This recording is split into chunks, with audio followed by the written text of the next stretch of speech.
ನಮಸ್ತೆ ಕರ್ನಾಟಕ. ನನ್ನ ಯೂಟ್ಯೂಬ್ ಕುಟುಂಬದ ಸದಸ್ಯರೆಲ್ಲರಿಗೂ ನನ್ನ ವಂದನೆಗಳು. ಮಂಚಾಲಮ್ಮನ ಆಶೀರ್ವಾದವನ್ನು ಪಡೆಯುತ್ತಾ, ಆರಾಧ್ಯರನ್ನ ಸ್ಮರಣೆ ಮಾಡ್ತಾ, ತಾಯಿ ಮಾರಿಕಾಂಬೆಯನ್ನ ಸ್ಮರಿಸುತ್ತಾ ಇವತ್ತು ನಾನು ನಿಮ್ಮ ಮುಂದೆ ಬಂದಿದ್ದೇನೆ. ನನ್ನ ಕಾರ್ಯಕ್ರಮಕ್ಕೆ ತಮಗೆಲ್ಲರಿಗೂ ಸ್ವಾಗತವನ್ನು ಬಯಸುತ್ತಾ, ನಮ್ಮ ಆರಾಧ್ಯರು ನಿಮ್ಮೆಲ್ಲರನ್ನ ಕಾಪಾಡಲಿ, ಅವರ ಕರುಣ ಕೃಪಾ ಕಟಾಕ್ಷ ಸದಾ ನಮ್ಮ ಮೇಲೆ ಇರಲಿ ಅಂತ ಹೇಳ್ತಾ ಇವತ್ತಿನ ಕಾರ್ಯಕ್ರಮವನ್ನ ಶುರು ಮಾಡ್ತಾ ಇದ್ದೀನಿ. ಇವತ್ತಿನ ಕಾರ್ಯಕ್ರಮವನ್ನ ಕೇಳಿದಂತ ತಾವುಗಳು, ನಾವಿವತ್ತು ಸಾಲ ಹೆಚ್ಚಾಗಿದೆ ಅಂತ ಸಂಕಟ ಪಡ್ತೀವಿ, ಕಷ್ಟ ಇದೆ ಅಂತ ಸಂಕಟ ಪಡ್ತೀವಿ, ಅಥವಾ ಎಲ್ಲರೂ ಹಂಗೆ ನಮ್ಗಿರಕ್ಕಾಗಲ್ಲ, ಅವ್ರು ನಮ್ಗಿಂತ ಮೇಲಿದ್ದಾರೆ ಅಂತ ಸಂಕಟ ಪಡ್ತೀವಿ, ಅವರು ತುಳಿದ್ರೂ ಸಂಕಟ ಪಡ್ತೀವಿ, ಅವ್ರ ಮೇಲೆ ಹೋದ್ರೂ ಸಂಕಟ ಪಡ್ತೀವಿ, ನಮ್ಮ ಹತ್ರ ಆಗಲ್ಲಲ್ಲ ಅಂತ ಸಂಕಟ ಪಡ್ತೀವಿ, ಸಂಬಂಧಿಕರ ಧೋರಣೆಗೂ ಮನೆಯಲ್ಲಿ ವೈಮನಸ್ಸುಗಳಿಂದಲೂ ಸಂಕಟ ಪಡ್ತೀವಿ. ಒಟ್ಟಾರೆ ಕಷ್ಟ ಕಷ್ಟ ಕಷ್ಟ ಕಷ್ಟ ಇವೆಲ್ಲ ಸಹಿಸ್ಕೊಳಕ್ಕಾಗಲ್ಲ. ಅದಕ್ಕೋಸ್ಕರ ನಾವು ನಮ್ಮ ದೇವರನ್ನ ಮೊರೆ ಹೋಗ್ತೀವಿ, ರಾಯರನ್ನ ಬಿಡ್ತೀವಿ. ರಾಯರೇ, ನನ್ನ ಕಷ್ಟಗಳನ್ನು ಕಳಿಯಪ್ಪ, ನನಗೆ ಯಾವ ಪಾಪ ಮಾಡಿದ್ದೀನಪ್ಪ, ನನಗೇನು ಕರ್ಮ ಮಾಡಿದ್ದೀನಪ್ಪ ಅಂತ ನಾವು ಪಶ್ಚಾತ್ತಾಪ ಪಡ್ತೀವಿ. ಆದರೆ ಇದನ್ನು ಕೇಳಿದವ್ರು ನೀವು ಹೇಳ್ತೀರಿ ಏನು ಅಂದರೆ, ತಂದೆ ನಾವು ಹೆಂಗಿದ್ದೇವೆ ನಾವು ಹಾಗೆ ಇರುವಂಗೆ ಮಾಡಪ್ಪ, ಸಾಕಪ್ಪ ಅಂತ ಹೇಳ್ತೀರಿ. ಯಾಕಂದರೆ ಹಿಂದೆ ಒಮ್ಮೆ ಹೇಳಿದ್ದೆ ನಾನು, ಸಿರ್ಸಿ ಬನವಾಸಿಯಿಂದ ಒಂದು ಅಂಗನವಾಡಿ ಮಗು ಬೆಂಗಳೂರಿನ ಆಸ್ಪತ್ರೆಯಲ್ಲಿದೆ, 5 ವರ್ಷದ ಮಗು ಅಂತ ಹೇಳಿದ್ದೆ. ಪಾಪ ಅದಕ್ಕೆ ನಾ ಸಹಾಯವನ್ನು ಕೇಳಿದ್ದೆ, ಅದರದ್ದು ಹೆಚ್ಚಿನ ಸಹಾಯವನ್ನು ಕೇಳಕ್ಕೆ ಹೋಗಿಲ್ಲ. ಅದೇನೋ ಬೇರೆ ಒಂದು ಕಾರಣಾಂತರದಿಂದ ಆಗಿಲ್ಲ. ನನ್ನ ಹತ್ರ ನನ್ನ ಮೊಬೈಲ್ ಸ್ವಲ್ಪ ಪ್ರಾಬ್ಲಮ್ ಇರೋ ಕಾರಣ ಆಗಿತ್ತು ಆವಾಗ. ಆದರೂ ಒಂದು ವಿಡಿಯೋಕ್ಕೆ ಪಾಪ ಸ್ವಲ್ಪ ಜನ ಕಳಿಸಿದ್ರು ನನಗೆ. ಒಬ್ಬರು ಪರಿಮಳ ಅಂತ ಅವ್ರು 1,000 ರೂಪಾಯಿ ಕಳಿಸ್ತಾರೆ, ಮೈಸೂರಿನವ್ರು ಒಬ್ರು ಕಳಿಸ್ತಾರೆ, ಆಮೇಲೆ ಸತ್ಯಾಚಾರ ಅಂತ ಅವರು 1,000 ರೂಪಾಯಿ ಕಳಿಸ್ತಾರೆ, ಆಮೇಲೆ ಮೀನಾ, ತುಮಕೂರು, ಬಿಂದು, ಶಶಿಕಲಾ ಅವರೆಲ್ಲರೂ, ತುಮಕೂರಿನವ್ರು 300 ರೂಪಾಯಿ ಕಳಿಸ್ತಾರೆ. ಅವರೆಲ್ಲರೂ 200 ರೂಪಾಯಿ ಹಾಕಿ ಅಲ್ಲಿ ನಾನು ಅಲ್ಲಿಗೆ ಬಿಟ್ಟೆ, ನನ್ನ ಮತ್ತೆ ಮುಂದುವರ್ಸಕ್ಕೆ ಹೋಗಿಲ್ಲ. ಆಮೇಲೆ ಬಾಕಿ ದುಡ್ಡನ್ನು ನಾನು ಹಾಕಿ ಒಂದು 5,000 ರೂಪಾಯಿಯನ್ನು ಮಾಡಿ ಅದನ್ನೇ ಹಾಗೆ ಇಟ್ಟಿದ್ದೆ. ಆದರೆ ಆಗಾಗ ನೆನಪಾಗ್ತಿತ್ತು ಕಳಿಸ್ಬೇಕು ಅಂತ. ದಿಢೀರಂತ ಒಂದು ದಿವಸ ನೆನಪಾಗುತ್ತೆ, ಮಗು ಇದೆಯಾ ಇಲ್ವಾ ಅಂತ. ಅಂದರೆ ಯಾಕಂದರೆ ಆ ರೀತಿ ಪರಿಸ್ಥಿತಿಯಲ್ಲಿ ಇರುವಂಥ ಮಗು ಅಲ್ವಾ, ಮಗು ಇದೆಯಾ ಇಲ್ವಾ ಅಂತ ಯೋಚನೆಯನ್ನು ಮಾಡಿ ನಾನು ಆವಾಗ ಏನು ಮಾಡ್ತೀನಿ, ಏನೇ ಆಗಲಿ ಕೇಳೋಣ ಅಂತ. ಅದು ನನಗೆ ಅಲ್ಲಿಗೆ ಸಂಬಂಧಪಟ್ಟ ಟೀಚರ್ ಫೋನ್ ನಂಬರ್ ಬೇಕಾಗಿತ್ತು, ನನಗೆ ಸಿಗ್ತಾ ಇಲ್ಲ. ಮುಂದೆ ಸ್ಟೋರಿ ಕೇಳಿ ಏನಿದೆ ಅಂತ ನಾನು ಈಗ ಇದನ್ನೇ ಹೇಳ್ತಾ ಇದ್ದೀನಿ. ಆಗ ನಮ್ಮ ಸೂಪರ್ವೈಸರ್ ಮೂಲಕ ನಾನು ಅಲ್ಲಿಗೆ ಸಂಬಂಧಪಟ್ಟಂತಹ ಟೀಚರ್ ಫೋನ್ ನಂಬರ್ ತೊಗೊಂಡು ಅವ್ರ ಹತ್ರ ಮಾತಾಡ್ತೀನಿ. ಅವರು ಪಾಪ ತುಂಬ ಪಶ್ಚಾತ್ತಾಪ ಪಡ್ತಾರೆ, ತುಂಬ ಪಶ್ಚಾತ್ತಾಪ ಪಟ್ಟರು ಮಗುವಿಗೋಸ್ಕರ. ಹಾಗೆ ಮಾತಾಡ್ತಾ ಅವ್ರು ಹೇಳ್ತಾರೆ, ನೋಡಿ ಎಂಥ ಸಂದರ್ಭಗಳು ಅಂತ ಅನ್ನಿಸ್ಬಹುದು ನಮ್ಗಲ್ವಾ. ನಮ್ಗೆ ಇದನ್ನು ಕೇಳಿದಾಗ ಯಾವುದು ಪಾಪ ಯಾವುದು ಕರ್ಮ, ಏನು ಮಾಡಿದರೆ ಪಾಪ ಏನು ಮಾಡಿದರೆ ಪುಣ್ಯ, ಹೀಗೆಲ್ಲ ಯೋಚನೆ ಬರುತ್ತೆ. ಅಥವಾ ಹಿಂದಿನ ಜನ್ಮದಲ್ಲ ಇಷ್ಟೆಲ್ಲ ಕಟ್ಕ ಬಂದಿರ್ತೇವಾ, ನರ ಜನ್ಮ ಒಂದು ಜನ್ಮ ಸಾಕು ತಂದೆ ಅಂತೇವೆ ನಾವು. ಅಂಥದ್ರಲ್ಲಿ ನರ ಜನ್ಮ ಮತ್ತೆ ಮತ್ತೆ ಮತ್ತೆ ಹುಟ್ಟಿ ಹುಟ್ಟಿ ಬರೋದೇ ಪಾಪ ಪುಣ್ಯಗಳ ಸಾಲ ತೀರ್ಸಕ್ಕಂತೆ, ಅದರಲ್ಲೂ ಪಾಪ ಸಾಲ ತೀರ್ಸಕ್ಕೆ ಅಂತ. ಹಾಗೆ ಇಷ್ಟು ಸಹಾಯ ಮಾಡಿದ್ದಾರೆ. ಆಗ ನಾನು ಟೀಚರ್ ಹತ್ರ ಕೇಳ್ತೀನಿ, ಆ ಮಗುಗೆ ಏನಾಗಿದೆ ಅಂತ. ಆ ಮಗು ಇನ್ನೂ ಆಸ್ಪತ್ರೆಯಲ್ಲೇ ಇದೆ ಅಂತಾರೆ.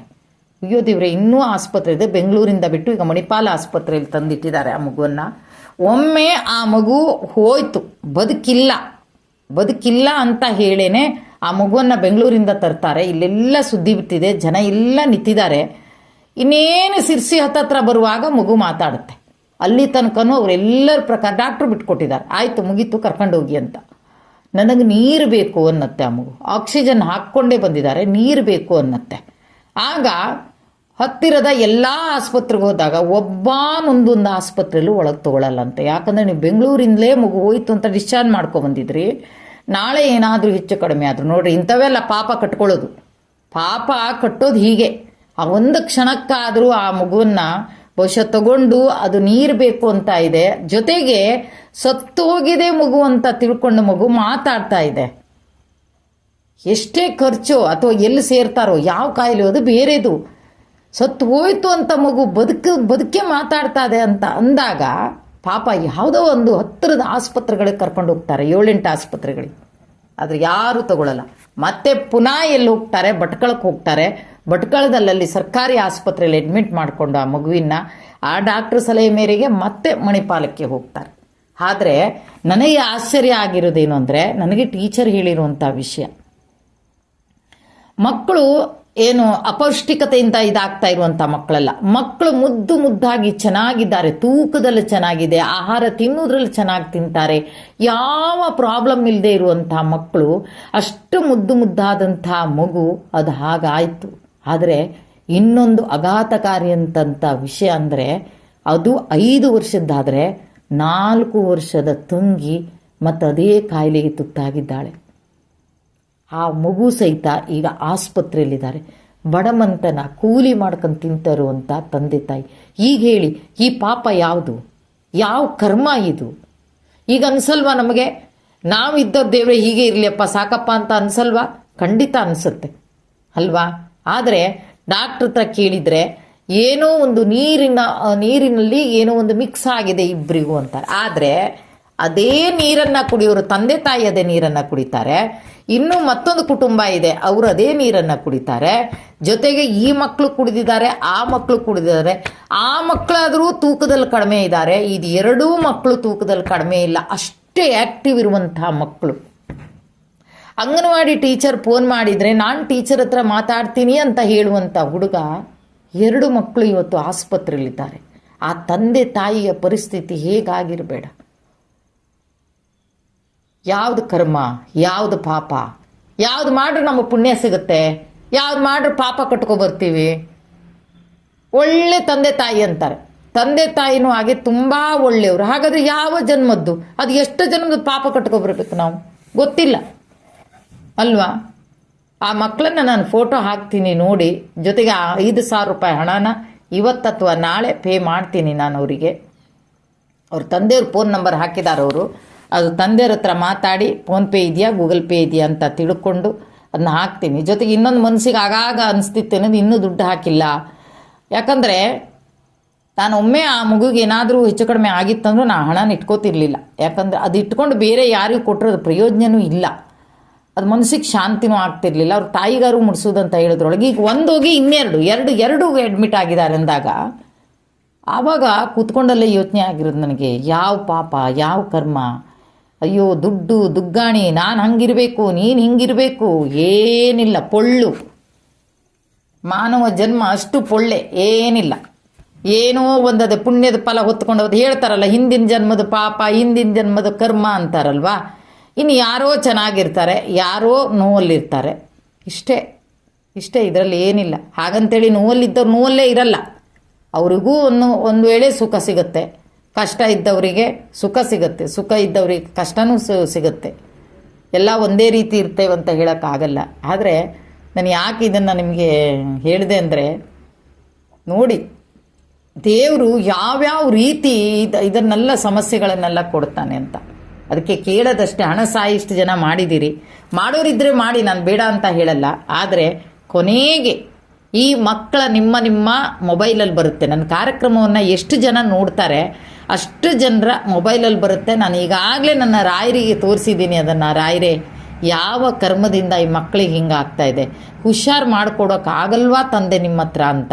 ಹಾಗಾಗಿ ದಯವಿಟ್ಟು ಹಣ ಕೇಳ್ತಾ ಇಲ್ಲ, ಹಣ ಕೊಟ್ಟರು ಬೇಕು ಅವ್ರಿಗೆ, ಬೇಡ ಅಂತೇನಿಲ್ಲ. ಕೊಡೋ ಮನಸ್ಸು ಯಾರಿಗಾರು ಇದ್ದರೆ ಖಂಡಿತ ಕೊಡಿ, ನಾನು ಕಳಿಸುವ ವ್ಯವಸ್ಥೆ ಮಾಡ್ತೇನೆ. ಆದರೆ ರಾಯರಲ್ಲಿ ಒಂದು ಪ್ರಾರ್ಥನೆ ಇಡಿ ಅಷ್ಟೇ. ಒಂದು ಹೆತ್ತ ತಾಯಿಗೆ 2 ಮಕ್ಕಳು ಬೆಡ್ಡಲ್ಲಿದ್ದಾರೆ ಅಂದರೆ ಹೇಗಾಗಿರಬೇಡ. ಅದು ಮಣಿಪಾಲ ಆಸ್ಪತ್ರೆಯಲ್ಲಿದ್ದಾರೆ, ಕೈಯಲ್ಲಿ ದುಡ್ಡಿಲ್ಲ. ಅದು ಟೀಚರ್ ಹೇಳ್ತಾರೆ, ಕೊಡುವಷ್ಟೆಲ್ಲ ಕೊಟ್ಟಿದ್ದೀವ್ರಿ, ಕೊಡುವಷ್ಟು ಕೊಟ್ಟಿದ್ದಾರೆ, ಎಷ್ಟೆಷ್ಟೋ ಜನ ಕೊಟ್ಟಿದ್ದಾರೆ. ಪಾಪ ಇದು 1 ಲಕ್ಷ 2 ಲಕ್ಷದ ಕೆಲಸ ಅಲ್ಲ ಅಂತಾರೆ. ಆದ್ರೆ ಏನೇ ಆಗಲಿ, ನೀವು ಇಟ್ಕೊಂಡಿದ್ದೀರಿ 5,000 ಕೊಡ್ತೀನಿ ಅಂತ ಹೇಳ್ತಾ ಇದ್ದೀರಿ, ಹಾಕ್ರಿ, ಅವ್ರಿಗೆ ಏನಕ್ಕಾದರೂ ಆಗ್ಬೋದು, ಅದು ಮೆಡಿಷನ್ನಿಗಾದರೂ ಆಗ್ಬೋದು ಅಂತ ನಾನು ಹೇಳಿದೆ ಅವ್ರ ಹತ್ರ. ಇದು ನನ್ನ ಹಣ ಅಲ್ರಿ, ನಾನು ಹಾಕ್ತಾ ಇರೋದಲ್ಲ. ಹೀಗೆ ಜನ ನನಗೆ ಹಾಕಿರುವಂಥದ್ದು, ನನ್ನ ಯೂಟ್ಯೂಬ್ ಕುಟುಂಬದವರು, ಅದನ್ನು ನಾನು ಕಳಿಸ್ತಾ ಇದ್ದೆ. ನನ್ನ ಹಣ ಅಲ್ಲ ಇದು.